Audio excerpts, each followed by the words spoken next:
Good morning, everyone. You have found us on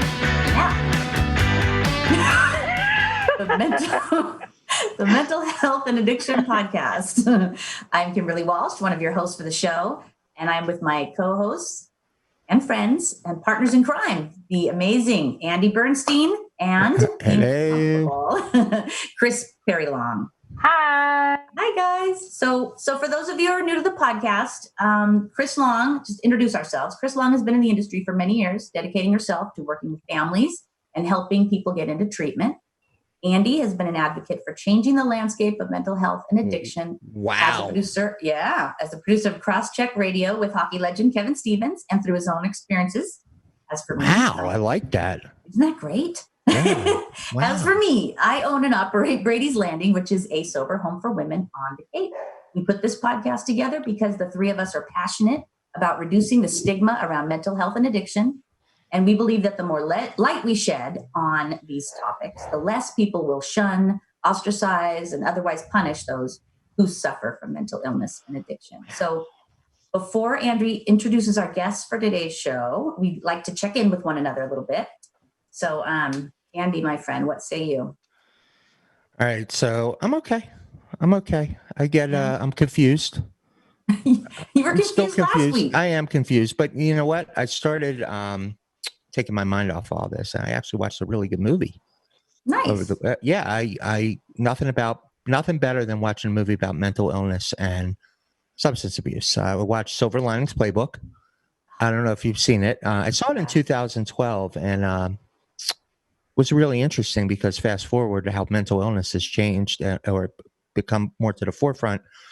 And I didn't really understand. I mean, I got it, but I got it more this time, like Robert De Niro's character. It's a great movie. Bradley Cooper, Robert De Niro, Jennifer Lawrence. And, it just kind of sheds light on borderline personality and bipolar and gambling addiction because the father was gambling addiction. So I recommend seeing it. It's a rom-com with mental illness. I recommend it highly. So other than that, I'm hanging. I agree. I love that movie. It's fantastic. Yeah, it's good. I haven't seen it yet. You're missing the boat, friend. It's going to rain tomorrow, so it's on my list to watch tomorrow. Yeah, it's good. You'll like it. Yeah. Otherwise? I am, this has been a rough couple of days. I'll tell you right now, I've had a lot of calls. People, I think, have burned through their stimulus check and are now looking to get into treatment, and treatment centers are understaffed. And I mean, I've got more on my plate right now than I've had on my plate in a really long time, which is okay. I'm trying to figure it out and trying to balance, but there are a lot of people that are out there right now that are sick and suffering. And, Kimberly, you helped me out earlier this week with what's going on with the system. I called the Attorney General's office the other day, and I got some really great information. I haven't had the opportunity to research it, but I got on the phone with this woman, and she shared all kinds of really cool things with me. I wrote them all down. Again, I haven't done all the...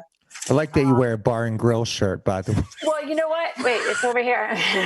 It's Gators. It's when my daughter was in a lacrosse tournament in Florida, her senior year in college, my other daughter. My husband's nickname is Gator. So we went to dinner there with the team, and I had to get it because it says Gator, and I'm his biggest fan because he's my husband. So I know the bar. Just I got you. Just look at the grill. Don't look at it. I can't. I can't figure out how excited I am. You're fine. I'm giving you. Yeah. But anyway, that was fun. So I mean, I'm all right. I'm just trying to figure out how to help these people.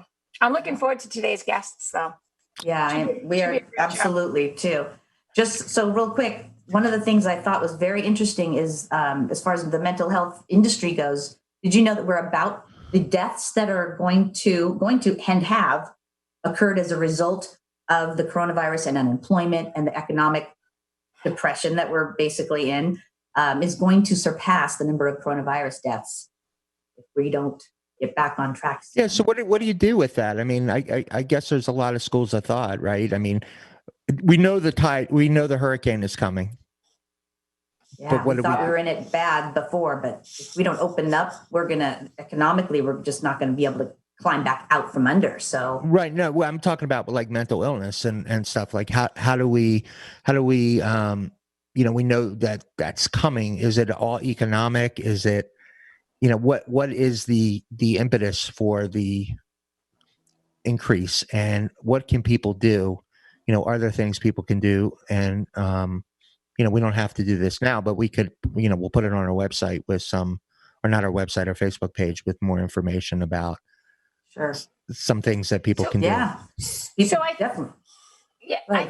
I think that like, I think people are wanting and needing the physical social. We've talked about this before, the physical socializing. Not everybody has that, but there are a lot of Zoom meetings. I just was listening to an article on Channel 5.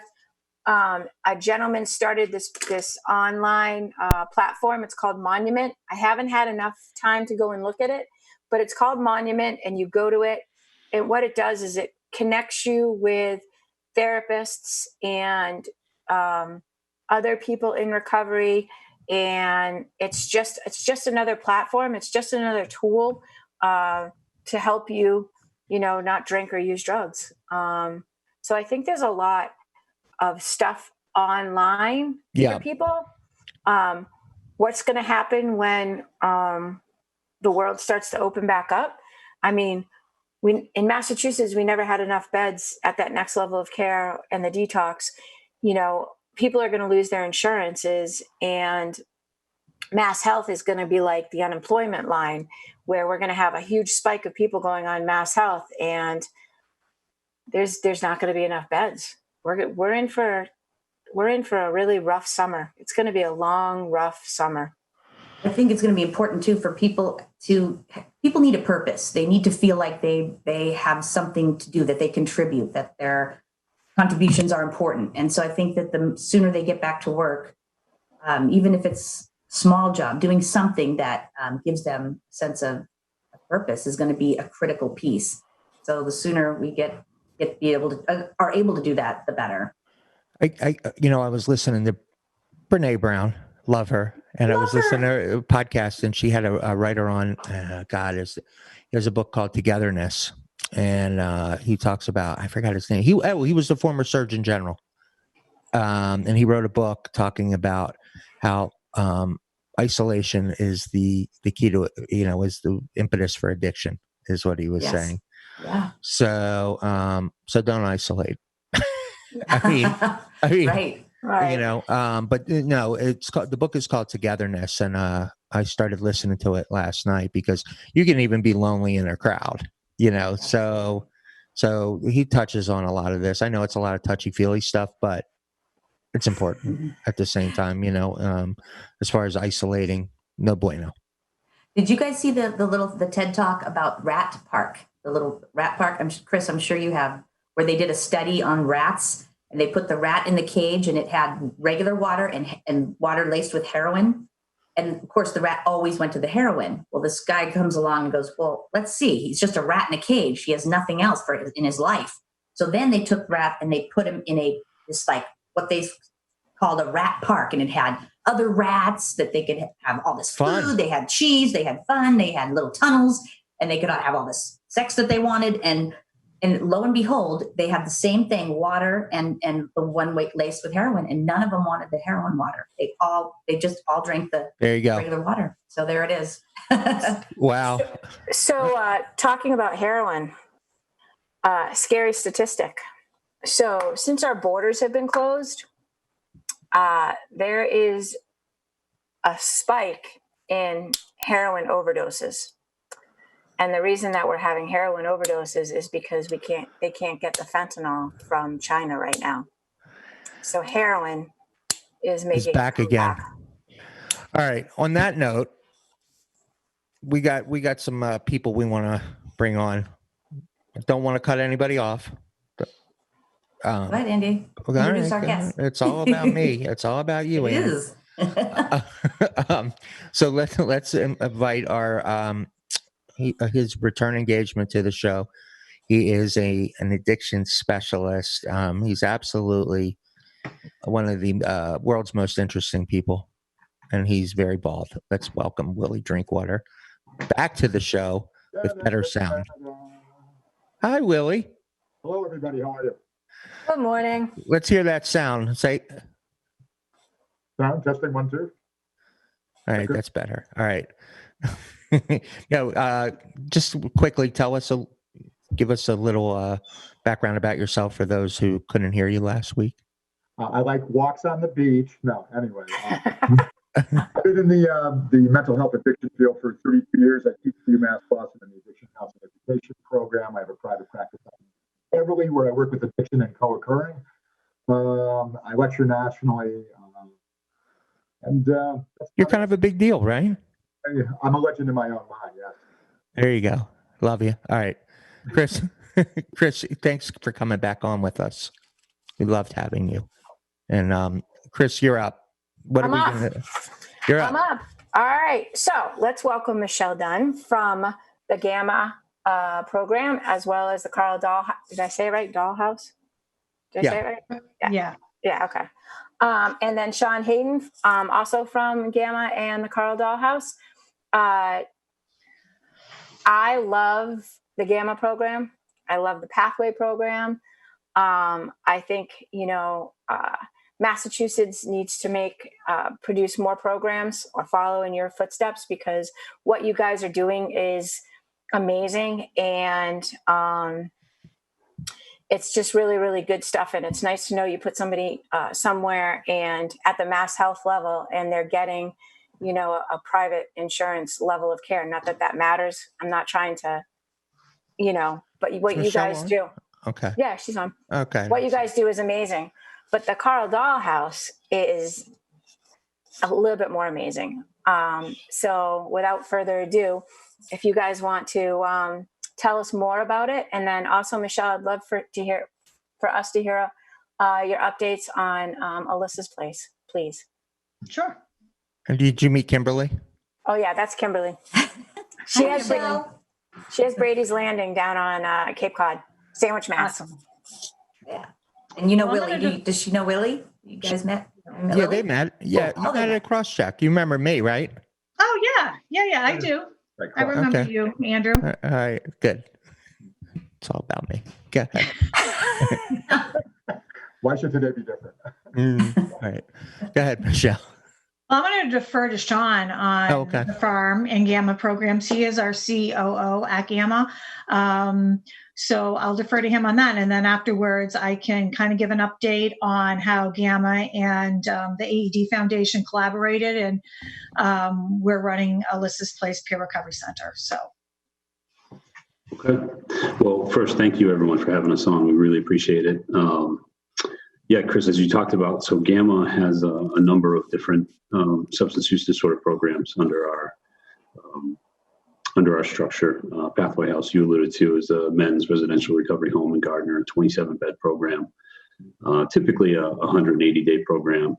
And that's been around since 1972. So we've been in this business for almost 50 years as a local community nonprofit organization. One of the things that makes us a strong program is we have a really robust aftercare program in the form of both transitional and permanent supportive housing.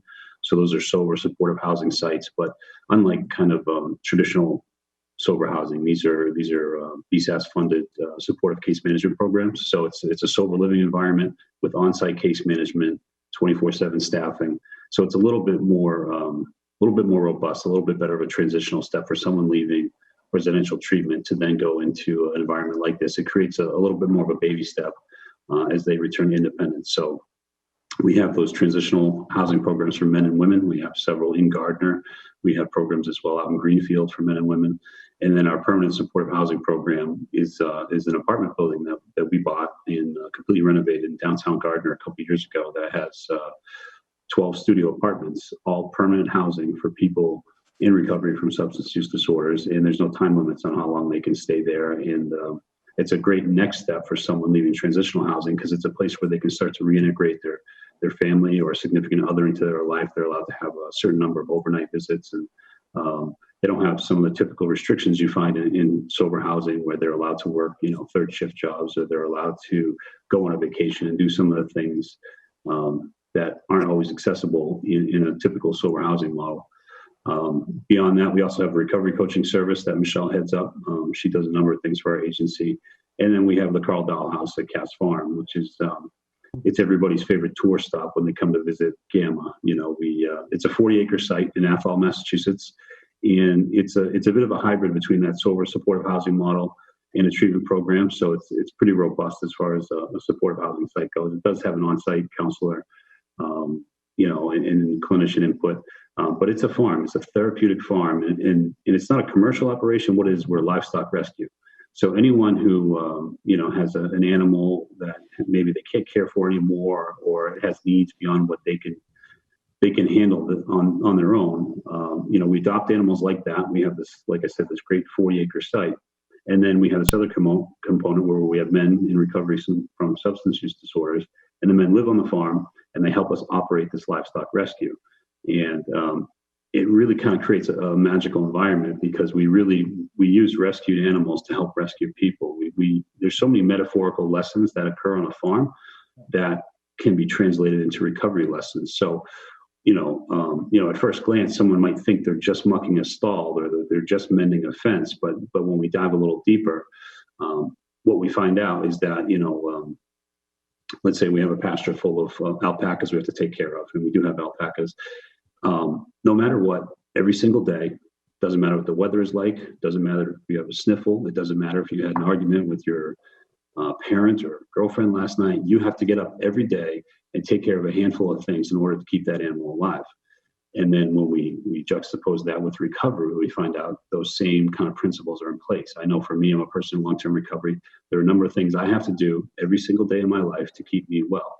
And so we use this model of caring for the animal to teach the individual how to kind of strengthen their own personal recovery.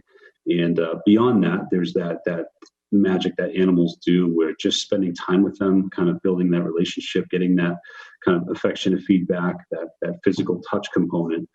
The animals are amazing. They're the secret sauce for sure. We have great staff and great clinicians, but nothing replaces a stubborn donkey when you want to work with a stubborn person in early recovery, because the donkey can outlast the person every single time, and really teach them a lesson that we can't necessarily convey through words or through a great group or a worksheet we can ask someone to do his homework. So, it's a relatively small program, so it's a maximum of 8 people. So it becomes a really intimate setting. So the staff and the residents spend a lot of time together, and we really make sure that we break up the schedule. So we do a lot of things you'll find in a traditional program. We have groups every day. We have living activities and ADLs that have to be taken care of, a pretty tight schedule that we keep. But then we make sure we also mix things up a little bit, so it doesn't become all farm all the time. So that area in kind of Western Mass Athol, we go on hikes, we go fishing, we go kayaking. We do a lot of great things out there that make for a pretty all-encompassing program that we're really proud of. Sean, you guys also do a, from what I remember, you have like another business on site with Gamma that does kitting or packaging. Is that correct? Yeah, we do. We so one of the things that Gamma does, we try to be, obviously we want to be excellent clinically, but we want to focus really heavily on the social determinants of health as well, because we find that those have just as much of an impact on a person's outcome. So we really do a lot around employment and job development, as well as transportation. But as you alluded to, we have a social enterprise called Coleman Assembly and Packaging. And as a matter of fact, right now they're considered an essential business. And just down the hall from me, there's fulfillment, right?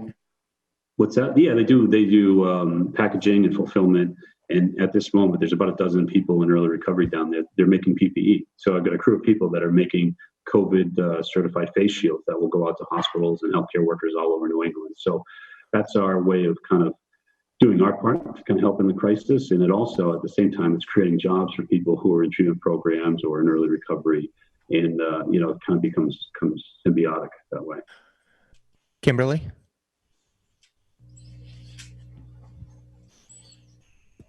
Your sound. Sorry. So I thought the program sounds fantastic. I was especially impressed with the transitional piece that you have for sober living. I think it's so important. People sometimes forget that they're in a bubble for 30 days. And if you take those people and put them right back into the environment from which they came, their likelihood of success it dwindles. They're bound to relapse. So I think that giving them that transitional piece that allows them to have little bits and pieces of their life back slowly is really a key piece to this whole becoming recovered. So Michelle, you are obviously you're running. You do a lot of different things, right? I do. So tell us about the dollhouse from your perspective and kind of your different things that fall under your umbrella. So I oversee the community programs. I feel for the most part, the recovery coaching, as well as Alyssa's Place Peer Recovery Center on an administrative level. And from a parent perspective, having a child who had suffered with a substance use disorder, when we had first toured the property, Sean and I had sent my daughter, Alyssa, to a similar place. I felt like it was similar in New Hampshire called Webster Place, way back in 2012, I believe. And just that whole environment, the smaller, with different kinds of being outside, doing some gardening, dealing with the animals. They weren't heavy animal based, but just having that out in the country, rural setting was really, really therapeutic for her. And as a parent, private paying, it was a great setup. So I feel like the uniqueness of the farm, the person-centered, very small, everybody gets individual attention. And I mean, who doesn't love animals? I never knew I loved goats. As much as I do. But they are like the next best thing to a dog. And just the whole environment there, the house, it's an old farmhouse. The staff are amazing. It's just a really great environment. I mean, I can't say enough about it. Willie, as a clinician, the use of animals, can you kind of shed some light on that and how the effects of it? Yeah, I mean, I actually have a therapist right down the hallway from me that has a therapeutic bunny rabbit and stuff. And it's really big, and it works really well with the kids because, the kids a lot of times will start, to cuddle the bunny rabbit, and then they're more open for dialogue even, having this little fuzzy creature. I have an 88-pound golden retriever who yesterday, long story short, I was walking him and this dog came blasting through a storm door right at us. And, the dog was set to attack me, and Charlie just jumped right in front. And I was just amazed because golden retrievers, you don't usually think of as a protective dog, but I mean, he went to town. I mean, this dog leapt and Charlie just knocked him down with his two front paws. Yeah, you're back. I ended up in the street and, falling down on the street, and the young guy who owned the dog was, terrified. He long story short, though, I mean, Charlie's basically, my best friend. You get the release of oxytocin, you get endorphin release with animals. It's unconditional love. The story I told Andy, though, is you have to be careful just how close you are to your dog. It was a Sunday night at home, and I was talking to my wife, and I was saying, in some ways, I know it sounds nuts, but I kind of hope I go before Charlie does, because I'm going to die of a broken heart when this dog dies. So I'm not really thinking, and my wife Yvette turns to me and goes, "Well, what if I were to die before you?" And without thinking, I said, "Well, do I still have Charlie?" which really did go over big. You really have to be secure in your marriage to get away with that. For but, sure. And she's like, nice. And I'm going, no, I didn't mean that. And she goes, no, yes, you did. And I said, well, in a way, because he's unconditional and you're not. So, but you only get away with that after 40 years of marriage, So Sean, I have some questions for you. What are you seeing, and what is the typical stay of your residents? And are you MAT friendly? So the easy part is, yes, we are MAT friendly. Athol is rural community. However, we have excellent resources in that regard. We have local methadone, Suboxone, naltrexone providers, and we have a couple of different options so people can pick the provider they're most comfortable with. So we're absolutely MAT friendly. And then, remind me, what was the first half of your question again? What is a typical, what are you seeing? What are the trends with the ages and, that kind of stuff? What are you seeing? Yeah, sure. So the programs have been in existence. That program's been there for a couple of years, and we weren't really, I think we had some assumptions going into what the patient profile would look like, but it's actually, there's been a few surprises. One is that the age range has been pretty significant. So we've seen everything from about 20 years old up through mid 60s. It just seems to be what we really seem to attract is people who aren't necessarily comfortable in traditional therapeutic settings. So there's and we're dealing with a male population. I don't think I'm revealing any big secrets here. There are some guys that are, their pride can get in the way of doing this kind of conversation with a therapist, this, close distance, looking you in the eye. Not everyone's super comfortable with that. So what happens is we take that same person and we're side by side having a conversation while we build something, or we mend a fence, or we're clipping goat hooves or whatever we're doing. We take away that eye contact component and that kind of forced social piece, and these guys open right up, right? So I'd say that people who maybe haven't thrived in traditional treatment centers, because a lot of treatment centers kind of take on, and I say this as a person who attended his share of treatment centers in the day, they almost feel like a school environment, right? You're kind of shuffled from group to group and cookie cutter down cord. What's that, Willie? Yeah, it's like a cookie cutter. It's yeah, the same structure. Yeah. So people who have maybe experienced that and haven't found success and are eager for something different do really well. Another crowd we do really well with is we've seen a lot of younger people with ADHD who need to be moving, right? That sitting in a seat listening to in a didactic group or something hasn't always been the best environment for them. They thrive because we can have a clinical conversation while we're on the move, and that's what happens a lot at the farm. When you've got a property that size, there's always something to do, and these guys do great. They turn into taskmasters, and they really it lets their guard down enough to really do well. And but as far as typical stay, we ask people to try and commit to a 90-day treatment plan. We find that gives them enough time to kind of rotate through the different groups of animals we have, get to learn something, build some skills, and but we will tailor that. So we've done 60-day treatment plans. I have a gentleman there now who's been there since September, so it's really highly individualized. And someone who's there longer, we start to change what they would typically do during the day, where they start to have ownership, agency over certain processes on the farm. And we try to build their skill set, because some people actually want to build a transferable skill. They may want to go into the agricultural industry after they leave us. So we really, as Michelle said, with a max of 8 people, we can get really individualized in the treatment plan. That's awesome. How do people, so if you want to take advantage of the farm or be with Gamma, and we may have addressed this, but how's the process work? And do you have to be a resident of Western Mass to, you guys, because you're located in where? You're in Fitchburg, correct? We're headquartered in Gardner. Okay. The farm, which is very close to Fitchburg. The farm is in Athol, which is about 20 minutes west of Gardner.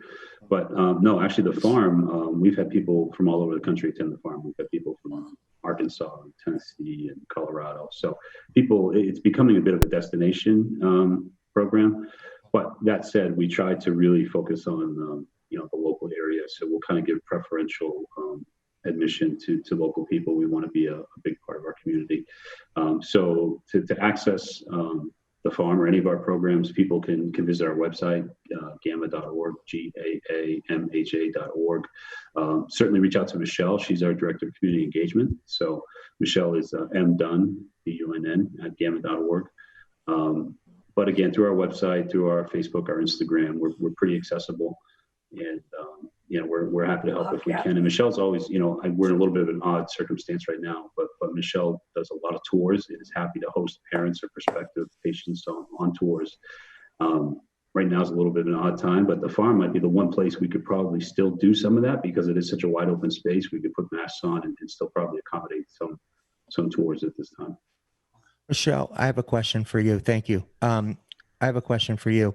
As somebody who does the tours, when you're doing the tours, how do you do the tour? How do you conduct it? Where, not to put you on the spot, but what do you try to convey during the tours? At the farm specifically, or anywhere? Yeah. Okay. Yeah. Or yeah. I mean, if I'm being completely honest, I really don't have to say a lot. I mean, people come up, they drive up, the view is spectacular. I usually try and have either the lady who takes care of the animals there, or the program director there, and we just walk through the property. Sharing about how we started. I'm big on how we started and how we've grown. How did you start? Pardon me? How did you start? It's kind of a long story. But long and short of it was, we had an individual who was at one point, that was a sober house, not run by us, that actually wasn't a sober house, and reached out and ended up becoming a resident at our permanent supportive housing program, and said, "You really got to see this property, Michelle. It's friggin' amazing." So I probably shouldn't have said that, but that's anyway. All right. You're on cable access. Say whatever you want. Facebook. Yeah. And I went up by myself, met this individual out there, and I was like, wow, like this is pretty amazing. And then I quickly fell in love with the property, but it really didn't matter if I fell in love with it. Sean had to kind of fall in love with it. So I don't know, like a week later, I think, Sean, we went back up, and I was kind of waiting to see what his expressions were, to see if I could read if he was like impressed, or if he was like, this isn't dumb. Like, I didn't know. But I remember we got back in his vehicle, and he was like, that place it's magical. It's amazing. So you really don't have to sell it per se. Once you see it, it really, like, the animals, they suck you in, they all have such different personalities. But one of the things is, you really have to be okay with getting up early in the morning, putting on muck boots, going out there. You can't be timid around the animals. I mean, that's something you can always learn as well, but it's work, just like your recovery's work. This is work as well.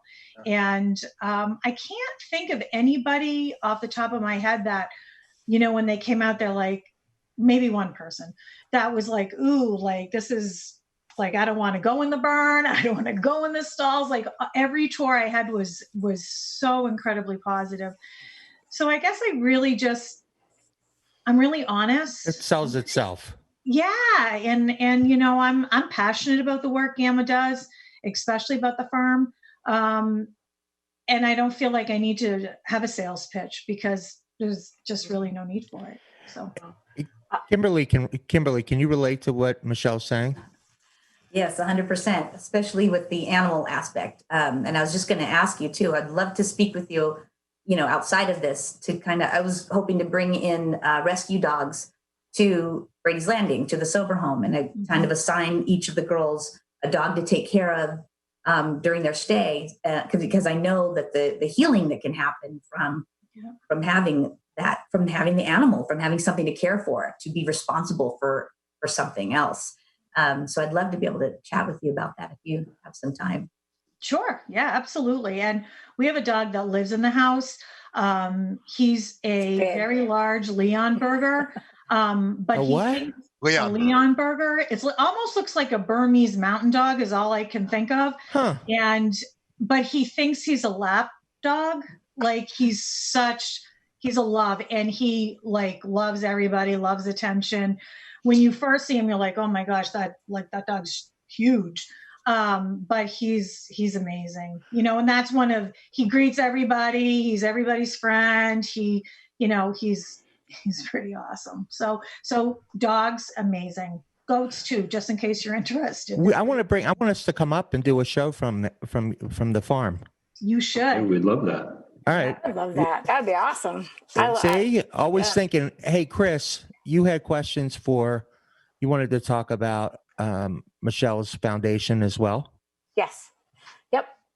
So back to the farm though. Back to the farm. I always love to bring new people that haven't heard up to it. And then I join in as the third wheel because your animals are always changing and I love it. Like the pigs are just, they're so smelly, but they have such funny little personality. Well, big personality. They're huge. And they have birthday.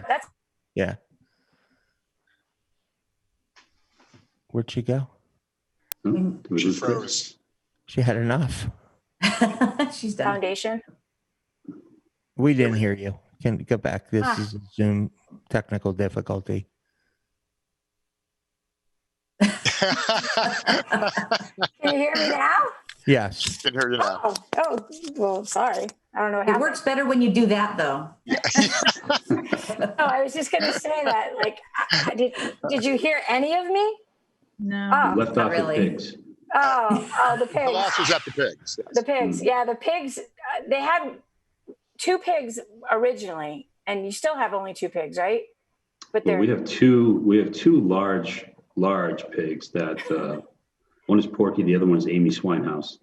I love it. Which is what happens. That's what happens when you ask the internet to name your farm animals. That's That's great. Yeah. So Porky and Amy are giant. I don't know what they are. Maybe 600 pounds apiece. That's a lot of bacon. Yeah, and then we have 4 miniature pigs, and I think 2 more coming. Those are one of those animals that people think is a great idea, a quote unquote mini pig, and then they get to be about 100 pounds, and people go, "Wow, this is a problem." So a lot of people want us to take mini pigs, but we do the best we can. Yeah, the pot bellies. The pot bellies. Yeah, everybody thinks they're so cute, and they're like this big, and then they get to be like this big. Yeah, I did the internet naming too for a chicken that I have, and I had close to 200 comments of different names. It was great. It was kind of a boost. And he ended up being named Kramer. Little Jerry see this Seinfeld. Chicken. Yeah. The chicken is amazing. He's awesome. He's got this black feathery hat, and he's really little with all my other chickens, and he's a rooster, and I don't know how he's gonna roost because he's so much littler than all my other chickens. We won't get into semantics about that, though. Yeah, I'm not touching that one. I'm not touching that. No. So, Michelle, share about Alyssa's foundation, please. So, Alyssa's Place is our peer recovery center. After my daughter passed away in 2013, we started a foundation called the AED Foundation. They're Alyssa's initials, but they're also the mission is to assist individuals and their family members in the recovery process, educate the community, and defeat stigma. So from there, Sean's on my board of directors, and we met very early in the process of starting this foundation. And one of the things that I think it was in 2015, we decided what was missing in our community was a peer recovery center. Sean and I had traveled out to the Recover Project in Greenfield, loved what they were doing, only to realize that, there was no RFP coming up anytime soon for this, so no funding. So we decided that we would open one anyway. We tend to do that a lot, like, oh, that's a great idea, we should do that, and we'll figure out the money part later. So that's what we did.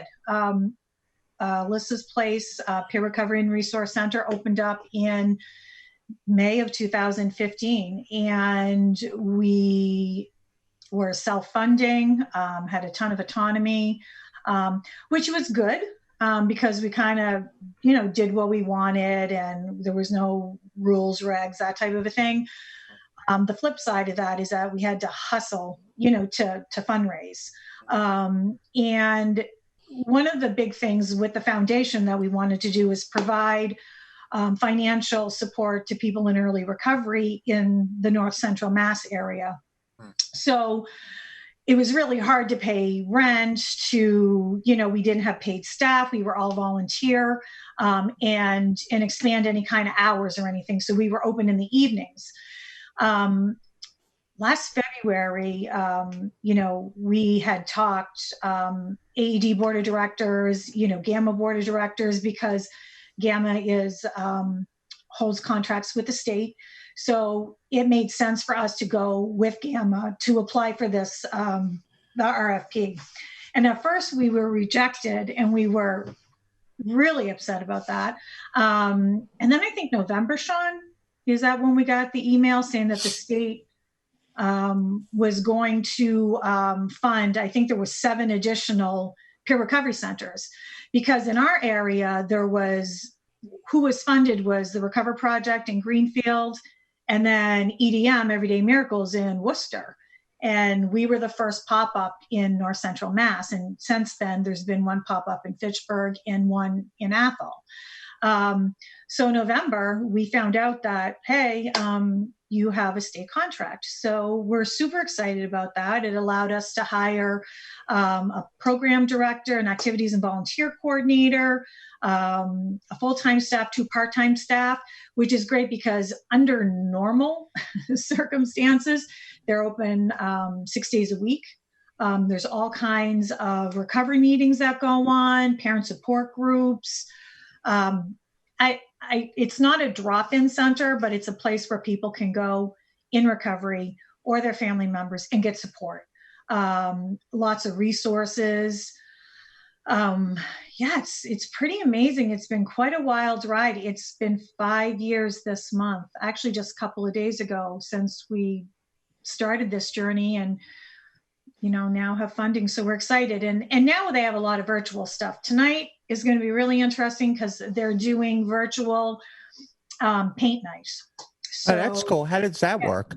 Not really sure. I'm thinking the way it's going to go is that we got take-home kits from Arts on the Rock, which is a organization out of Fitchburg, and they gave us little take-home paint, brushes, and canvases. And then I believe they're either going to do like a Zoom or it's a YouTube video. I'm not really sure, but I know that we have 10 people signed up, and I've had to kind of step away a little bit, even though I administratively oversee the center, and obviously it's near and dear to my heart. We do have a program director, so I try and relinquish as much control as I can. And they've got a lot of really cool stuff coming up. They do a lot of smart recovery groups, which is good. And I think that we're having a mayoral debate on Friday night. Sean could probably talk a little bit more about that, but we're trying to do as much as we can virtually for people to keep them engaged, keep them connected.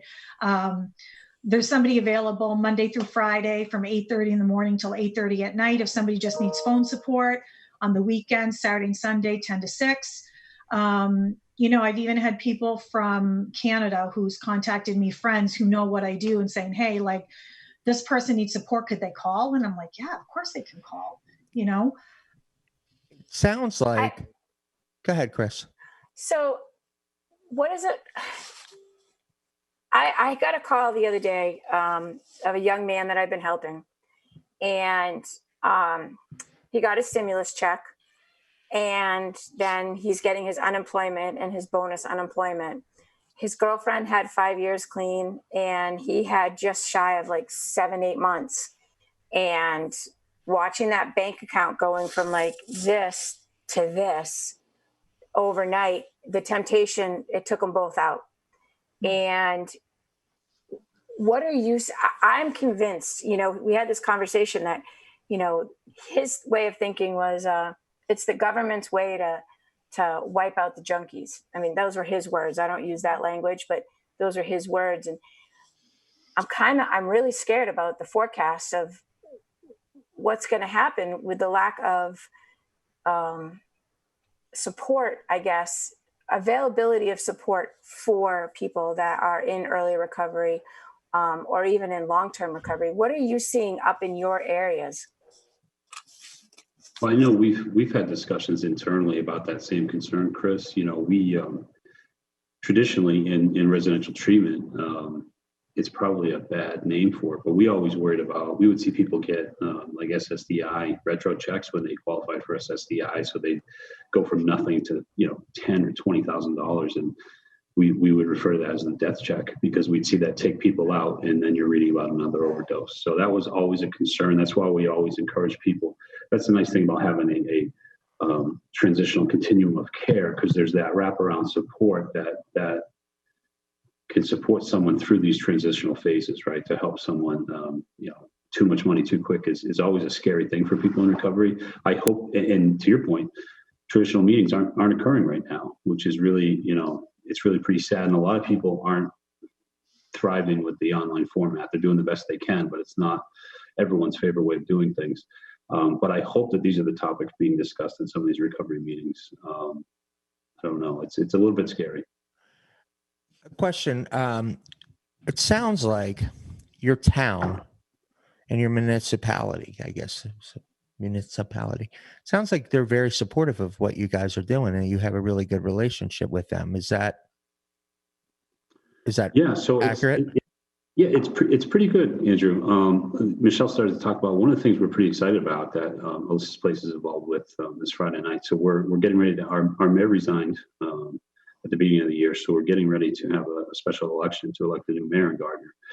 And one of the things we're doing is we're actually organizing a candidates night specifically for the recovery community. It was going to be in person, but then COVID came along. So now it's going to be virtual this Friday night via a large format Zoom call.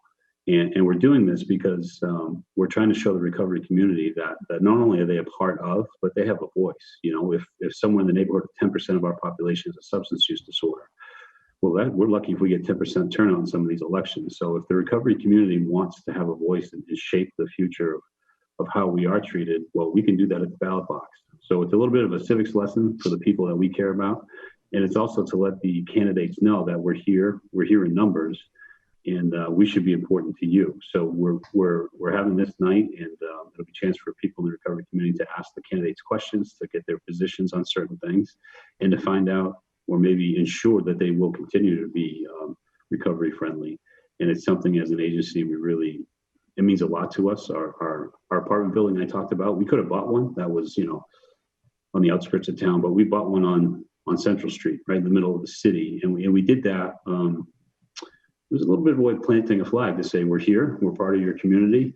You know, and it's just it looks like any other building in downtown. It's a mixed use building, and it doesn't say sober house on the front of it, but the community knows what it is, and they see people coming and going and walking with their kids and going to work and patronizing the restaurants and stores. And it was a little bit of an effort to normalize recovery for Gardner. That's awesome. Kimberly? Yeah, a quick question. So we didn't talk much about the semantics of it. So if someone, say, had BCBS or mass, what kind of, do you guys take insurance? Is it all scholarship based? How would your regular person who says, hey, I want to go there, how did they get in? Yeah, so it varies by program. I mean, for the farm specifically, the farm is a private pay program right now. We try to keep it pretty, cost-wise, it's pretty reasonable. And we do fundraise for scholarship funds. So for people who qualify, usually we can try to subsidize their tuition and make it accessible. There's been a learning curve with the business side of that, because it turns out farms are very expensive to run with veterinary care, and especially the animal population that we take care of. They typically have a very high need for animal care and specialized food and diet, and even hay is expensive when you go through as much as we do. So we're always trying to fundraise for that. Our other programs. Yeah. No, I was going to ask, how are you with the COVID fundraising? I know yesterday was Giving Day. I don't know if you did anything, but is there a way that people can donate to you guys, or is there any kind of? Sure. Yeah, so on the farm has its own website. It's dahlhouse.org, DAHL house.org. It's got some great photos on there, so you can see the property and things like that. There are a pig with a birthday hat on. I love that. Yeah, right. On that website, there are opportunities to either donate in general to the farm, or you can actually sponsor an animal on there. So we have some profiles for different animals, and you can kind of adopt the needs for that animal. So there's always ways to help and contribute. Kimberly, to answer your question, our other programs, so Pathway House, our residential program for men in Gardner, that is a BSAS funded program. So there's a picture of the farm there. That's beautiful. That's a BSAS funded program. So people are typically funded either through Mass Health, or if they are either commercially insured or uninsured, then the State Department of Public Health will fund them. And our transitional and permanent supportive housing programs are typically, so we get some BSAS funding for the case management, and then residents there pay a fee to live there like a traditional sober house. And it's all men, correct? So Pathway House is all men. We have transitional sober housing for men and women, and the permanent supportive housing program is co-ed. And like I said, we also have our outpatient recovery coaching, which we have male and female coaches, and that is a covered benefit under most Mass Health plans, which we do accept Mass Health for that. Hey, Willie, Yes. tell us about, for those who don't know, what is BSAS? I know you've talked about it before. BSAS, Bureau of Substance Abuse Services. They fall under DPH. I used to be on the Consumer Advisory Board, where we would review the RFRs when they first would be coming back from programs. So it's a division within the Department of Public Health, BSAS, with Mike Botticelli, the former drug czar under Obama. He used to be the head there and stuff. So BSAS. Got it. Thank you, Chris. Yeah. I'll be up to visit my friends, my four-legged friends, real soon. I need it, and I miss you, Michelle. Miss you too. Our road trip got bombarded. Yeah. We're going to come up, and thank you guys so much for coming on. Kimberly, any thoughts? I wanted to actually, sorry to cut you off. I wanted to go around and kind of get everybody's take before we wrap up the show on some words of wisdom. So I'll start with Sean. If you could pass along any kind of thoughts for people out there dealing with the COVID, any suggestions? I would just say, get back to basics, communicate, stay in touch with people. Don't let this forced isolation force you to isolate, spiritually or otherwise. Stay connected to your people. I know for me, I have to talk to a drunk every day. That's AA speak, but I have people I need to talk to every day in my life. I need people who will call me out if I'm saying funny things. And as long as I keep doing that, and I keep doing the fundamentals I need to do every day, I'll stay well. So I think that might happen for a lot of people if they stick to the fundamentals of recovery. Great. Michelle? I would say, just letting people know that we're still open and we're really still business as usual, from our recovery coaching all the way up to our residential program. And, I see it from a family member's perspective, and I would tell anybody, don't give up hope. Recovery's possible and it happens, and reach out, stay connected. Awesome. Drink water. What say you? Drink water. No. I'm interested to find out if there is if you're thinking in terms of like trying to expand the farm at any point. I mean, it sounds like an awesome program that you have. So is there a plan to expand where you are, or to try to get another site to replicate it? Because it seems to be like right on the mark. Yeah, I can't get into too much detail on that, but I'd say we're of similar thinking, and there may be some things in the works that would maybe allow us to start accepting commercial insurance, which might open things up to a lot more people, which is really awesome. I think the long-term future of the farm program, and maybe even an additional site, or who knows? We'll see. More will be revealed. Okay, thank you, Chris. I just want to say, if you're suffering from anxiety and depression, remember to focus on the things that you can control and not worry about the things that you can't. Stay centered. And we are all together, and the map's going to continue to bring amazing people here for you. for everyone. So reach out. And Kimberly, words of wisdom, and then take us out. All right. Words of wisdom. I think everyone really summed it up. Maybe turn off the TV. Come from love, not from fear. And that will do it. We've got everyone's contact info on our Facebook page. Michael's taking care of that. Thank you, Michael. Thank you, Michael. Thank you to all of our guests, Sean, Michelle, Willie. Thank you so much for coming on. We really appreciate you guys talking about your programs and coming on and being with us here on the map. And we will see you guys on Friday at 9:30 a.m. live. You have been listening to The Map. See ya. Bye, guys. Have a great week. Thank you. Thank you. Thank you. Bye now. Take care.